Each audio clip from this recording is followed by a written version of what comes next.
بسم اللہ الرحمن الرحیم نحمدہ ونصلی علی رسولہ الکریم اما بعد۔ رمضان المبارک کا جو مہینہ ہے، اس کے اندر ہم جہاں روزے رکھ کے، رات کو تراویح پڑھ کے، آخری عشرے میں قیام اللیل کر کے، تلاوت کر کے، اعتکاف کر کے اپنے آپ کو ٹھیک کرنے کی کوشش کرتے ہیں، اپنے اندر روحانیت پیدا کرنے کی کوشش کرتے ہیں، برے اعمال سے بچنے کی کوشش کرتے ہیں، اچھا مسلمان بنانے کی کوشش کرتے ہیں، وہاں پر ہمیں ایک کوشش اور کرنی چاہیے جس کے پر آج میں بات کرنا چاہتا ہوں۔ نبی کریم صلی اللہ علیہ وسلم نے آخری زمانے کی جو قیامت کی نشانیاں بتائی ہیں اور آخری زمانے میں جو رواج پا جائیں گی چیزیں، اس میں آپ نے ارشاد فرمایا کہ ایک چیز یہ ہوگی کہ اس انسان کو اس کی کوئی فکر پرواہ نہیں ہوگی کہ اس کے پاس مال کیسے آیا، وہ کہے گا مال آنا چاہیے۔ میرا عرض کرنے کا مقصد ہے حلال اور حرام کی فکر اور حلال اور حرام کی تقسیم۔ آج ہمارے لیے یہ چیز بہت اہم ہے۔ ہمارے یہاں لوگ حرام کماتے ہیں اور عمرہ کرنے چلے جاتے ہیں، حرام کماتے ہیں، اس میں سے اللہ کی راہ میں خرچ کرتے ہیں، حرام کماتے ہیں، اس میں زندگی بسر کرتے ہیں، اور جب کوئی گفتگو کرو، سمجھانے کی کوشش کرو تو کہتے ہیں ہوتا ہی ہے، یہ آج کل کا رواج یہ ہے۔ ہمارا دین اس بارے میں کیا کہتا ہے؟ ایک بات تو ہم سب جانتے ہیں بحیثیت مسلمان کے کہ حلال اور حرام کی تفریق بڑی واضح ہے۔ اللہ کے نبی صلی اللہ علیہ وسلم نے کئی احادیث میں اس طرف ارشاد فرمایا ہے کہ حرام مال اللہ کو قبول نہیں ہے۔ حدیث شریف میں آتا ہے ان اللہ طیب لا یقبل الا طیبا، اللہ خود پاکیزہ ہے اور پاکیزہ چیز قبول فرماتا ہے۔ ایک اور جگہ حدیث میں آتا ہے کہ ایک انسان ہاتھ اٹھا کر اللہ سے الحاظ جاری کر کے دعائیں مانگتا ہے، مگر اس کی دعا کیسے قبول کرے اللہ؟ اس کا کھانا پینا ہر چیز حرام۔ تو حرام کو اپنی زندگی سے نکالنے کی کوشش کرنا یہ بھی ایک بہت بڑا فریضہ ہے۔ اگر ہم حرام کو نکالنے کی کوشش کرتے ہیں اور اپنی زندگی میں حلال کو لانے کی کوشش کرتے ہیں تو آپ سمجھیں آج کے دور میں آپ ایک بہت بڑی عبادت کر رہے ہیں۔ چنانچہ نبی کریم صلی اللہ علیہ وسلم نے جو ہمیں جن چیزوں کی طرف ترغیب دی ہے، اس میں ایک حلال طیب پاکیزہ روزگار کمانے کی طرف تلقین کی ہے۔ قرآن کریم میں اللہ سبحانہ و تعالیٰ نے تلاوت آیات کے بارے میں یہ فرما دیا کہ تم میں سے کچھ لوگ ایسے ہوں گے جو کہ اللہ کی راہ میں اللہ کا فضل کمانے کے لیے جیسے مجاہدین نکلتے ہیں، اس طرح وہ تجارت والے نکلیں گے۔ قرآن کریم اللہ تعالیٰ فرماتے ہیں علم ان سیکون منکم مرضی، سورۃ مزمل میں، کہ اللہ کو معلوم ہے کہ تم میں سے کچھ لوگ مریض ہوں گے، وآخرون یضربون فی الارض یبتغون من فضل اللہ، اور کچھ لوگ ایسے ہیں جو سفر کر رہے ہیں، کاروبار کے لیے اور تجارت کے لیے نکلے ہوئے۔ تو اللہ تعالیٰ نے ان تین لوگوں کا ذکر فرمایا، وآخرون یقاتلون فی سبیل اللہ۔ تین طرح کے لوگ ہیں جو شاید اپنی مشغولیت کی وجہ سے قرآن کریم کی تلاوت اتنی زیادہ نہ کر سکیں، تو اللہ تعالیٰ نے ان کے عذر کو قبول فرما کے فرمایا فقرؤوا ما تیسر من القرآن، چلو ٹھیک ہے، بہت زیادہ نہیں پڑھ سکتے تم میں کچھ مریض ہیں، کچھ تاجر ہیں، کچھ ایسے لوگ ہیں جو اللہ کی راہ میں نکلے ہوئے ہیں، تو کوئی بات نہیں ہے، جتنا تم آسانی سے قرآن پڑھ سکو پڑھو۔ تو اس کے اندر جو اہم بات ہے کہ جو لوگ اللہ کی راہ میں نکلے ہوئے ہیں، اللہ کے لیے لڑ رہے ہیں، اللہ کے لیے علم سیکھ رہے ہیں، یہ وہ لوگ جو بیمار ہیں ان کے لیے بھی اللہ نے عذر قبول فرمایا، اور ان کے لیے بھی قبول فرمایا وآخرون یضربون فی الارض یبتغون من فضل اللہ، جو تجارت کے لیے اللہ کی طرف سے آنے والے فضل یعنی روزگار کے لیے نکلے ہوئے ہیں، تو اللہ تعالیٰ ان کے عذر کو قبول فرماتا ہے۔ اور اس کے پیچھے حکمت یہی ہے کہ اگر ایک شخص حلال طیب روزگار کمانے کے لیے نکلا ہے تو اب اگر وہ فرائض پورے کر لیتا ہے اور جو چیزیں اس پر لازم ہیں وہ پورے کر لیتا ہے تو اللہ تعالیٰ اس کی اس چیز کو بھی نیکی میں لکھتا ہے کہ چلو اس نے حلال کمانے کی کوشش کی۔ تو حلال کی اہمیت اس لحاظ سے بہت زیادہ ہے، اور میں سمجھتا ہوں کہ ہمیں اپنے چھوٹوں، اپنی اولاد، ہر کسی کے دل میں اس اہمیت کو اجاگر کرنا چاہیے۔ حلال مال، پاکیزہ مال، اور پھر حلال مال کے حوالے سے ایک بات میں اور عرض کرتا ہوں کہ حلال چیز کے دو تصور ہیں۔ ایک تو چیز ہوتی ہے کہ جو 100% حلال ہو، اور ایک یہ تصور ہوتا ہے کہ وہ چیز قانوناً ٹھیک ہو۔ بعض کام ایسے ہیں جو قانوناً ٹھیک ہیں لیکن ان کو کرنا شرعاً منع ہے۔ بہت سارے کام ہیں جیسے کہ ہمارے جوئے کی بنیاد پر بعض کام ہوتے ہیں جن کو ہم گیملنگ کی بنیاد پر کانٹریکٹ ہوتے ہیں، دنیا کے بعض ملکوں میں قانوناً ٹھیک ہے۔ سود کا لین دین ہے، قانوناً بہت ساری جگہوں پہ ٹھیک ہے۔ تو ایک تو حرام وہ ہوتا ہے جو قانوناً بعض صورتیں اس کی جائز ہے، اور ایک حرام وہ ہے جو بالکل منع ہے، زمینوں پہ قبضے کرنا، برابر والے پلاٹ کے اوپر قبضے کرنا، کسی کی چیز کو کھا جانا، کسی کے پیسے ضبط کر لینا، کسی کے ساتھ کاروبار کر کے اس کے ساتھ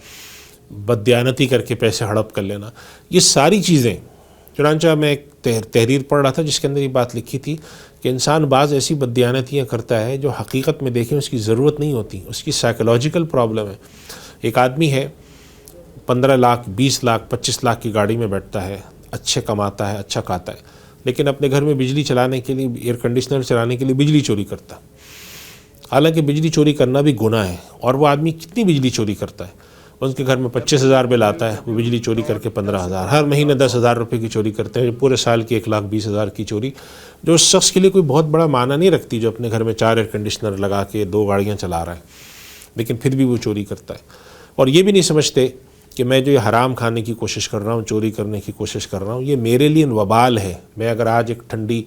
ٹھنڈے ماحول میں ٹھنڈی ہوا کے تحت اے سی چلا کر بیٹھا ہوں اور چوری کی بجلی سے، تو قیامت کے دن مجھے باس پرس کا جواب دینا ہے اللہ کے یہاں باس پرس سے۔ تو یہ سائیکولوجیکل زیادہ ہے ضرورت سے زیادہ۔ تو کوشش یہ کریں، اس چیز کی عادت ڈالیں کہ کسی دوسرے کا آپ کے اوپر حق نہ آتا ہو، کوئی حرام کسی ذریعے سے آپ کے پاس نہ آتا ہو، چاہے وہ قانوناً درست ہو، چنانچہ سود کمانا یا دنیا میں سٹے کے باز کام کرنا یا اس طریقے کے کام کرنا جس کے اندر آج کل ہمارے پاس بہت ساری پونجی اسکیم آئی ہوئی ہیں۔ وہ آپ کو آفر کرتے ہیں کہ آپ ہمیں پیسے دیں اور اپنے ساتھ اپنے گاہکوں کو لائیں اور 2 اور کو لائیں، نیٹ ورک کے لحاظ سے ان میں پیسہ ڈالنا، ان سے پیسہ کمانا، ایزی پیسے کمانے کی کوشش کرنا، رشوتیں دینا، قبضے کرنا، زمینوں پہ قبضے کرنا، یہ کوشش کرنا کہ مجھے کوئی چیز ایسی مل جائے جس سے میں راتوں رات امیر ہوں،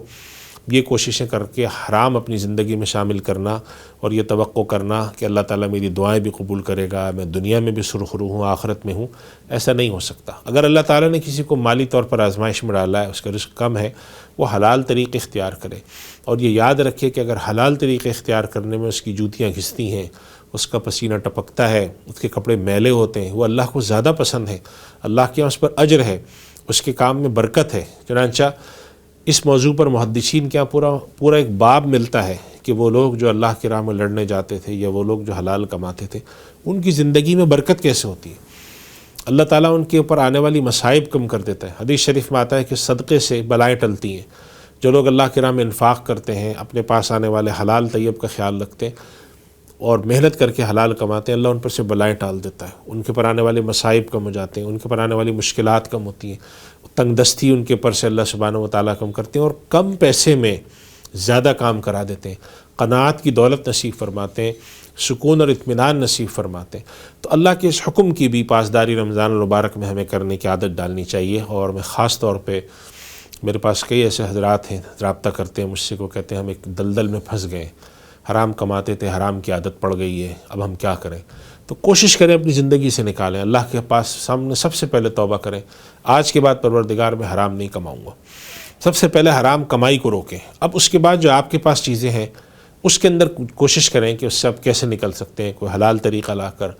جو آپ کے پاس چیزیں ہیں جو آپ نے حرام سے کمائی ہیں واپس کر دیں، واپس نہیں کر سکتے تو اللہ کے راہ میں صدقہ کریں، کوشش کریں۔ اللہ سبحانہ و تعالیٰ اگر ایک شخص دنیا سے حلال کمانے کی اور حرام سے نجات کی کوشش کرتا ہوا چلا گیا، کم سے کم اللہ کی بارگاہ میں اس کے لیے جو عذر ہے، اللہ تعالیٰ اس کے یہاں اس بات کو قبول فرمائیں گے کہ اس نے کوشش تو کی۔ لیکن اگر آپ حرام کماتے ہیں، اور سب سے خطرناک رویہ یہ ہوتا ہے کہ انسان ایک غلط کام کرے اور اس کے لیے عذر تلاش کرے، اس کو جسٹیفائی کرے کہ نہیں کوئی بات نہیں ہے، فلاں آدمی بھی تو حرام کھاتا ہے، فلاں بھی تو رشوت لیتا ہے، فلاں آدمی پوزیشن پہ بیٹھ کر اپنے فلاں کام کرتا ہے، یہ کوئی دلیل نہیں ہے۔ اللہ سبحانہ و تعالیٰ فرماتے ہیں اپنے نبی سے کہ نبی آپ اعلان فرما دیجئے لا یستوی الخبیث والطیب، ایک گندی ناپاک چیز اور ایک پاکیزہ چیز برابر نہیں ہو سکتی۔ ساری دنیا مل کر چوری شروع کر دے، چوری حلال نہیں ہے، ساری دنیا مل کر رشوت لینا شروع کرے، رشوت حلال نہیں ہوتی۔ پاکیزہ چیز اللہ کی نظر میں پاکیزہ ہے، گندی چیز اللہ کی نظر میں گندی چیز ہے۔ تو رمضان المبارک کے مہینے میں جہاں آپ عبادت کی کوشش کرتے ہیں، گناہوں سے بچنے کی کوشش کرتے ہیں، تلاوت کرتے ہیں، اپنی زندگی میں تبدیلی لانے کی کوشش کرتے ہیں، زکوٰۃ ادا کرنے کی کوشش کرتے ہیں، انفاق کی کرتے ہیں، وہاں پر آپ گناہوں سے بچنے کی بھی چیزیں اپنے ڈالیں۔ ایک دوسرے پروگرام میں نے عرض کیا تھا کہ اخلاق اپنے اندر پیدا کرنے کی کوشش کریں، اور اس پروگرام میں عرض کرتا ہوں حرام سے بچنے کی کوشش کریں، حرام اپنی زندگی سے باہر نکالنے کی کوشش کریں۔ قبضے کی چیز ہے، وراثت کی تقسیم اگر آپ کے والدین نے نہیں کی، شروع میں نہیں ہوئی، آج کریں بیٹھ کر۔ دنیا کے جھگڑے دنیا میں ختم کرنے کی کوشش کریں، نہ یہ کہ آپ آخرت تک لے جائیں اور اللہ کے آپ کے لیے مشکل ہو، باس پرس ہو۔ تو بس میں ان کلمات پہ اپنی بات ختم کرتا ہوں، اور آخری بات میں آپ سے عرض کرتا ہوں، تھوڑا مال ہو اللہ سے قناعت کا سوال کریں، اللہ سے برکت کا سوال کریں، اللہ تعالیٰ سے مصیبتوں سے بچنے کا سوال کریں۔ تھوڑی چیز ہو کفایت کر جائے، قناعت کی دولت نصیب ہو، حلال طیب نصیب ہو، تو میں سمجھتا ہوں کہ رمضان المبارک آپ کے لیے ایک کامیابی ہے۔ اور اگر رمضان المبارک میں آپ نے روزے رکھے، سب کچھ کیا، حرام سے بچنے کی کوشش نہیں کی، تو اس کا مطلب ہے کہ رمضان کے صحیح ثمرات آپ نے حاصل نہیں کیے۔ دعا فرمائے اللہ تعالی ہمیں رمضان المبارک کے صحیح ثمرات سے مستفیض فرمائے۔ وآخر دعوانا الحمدللہ رب العالمین۔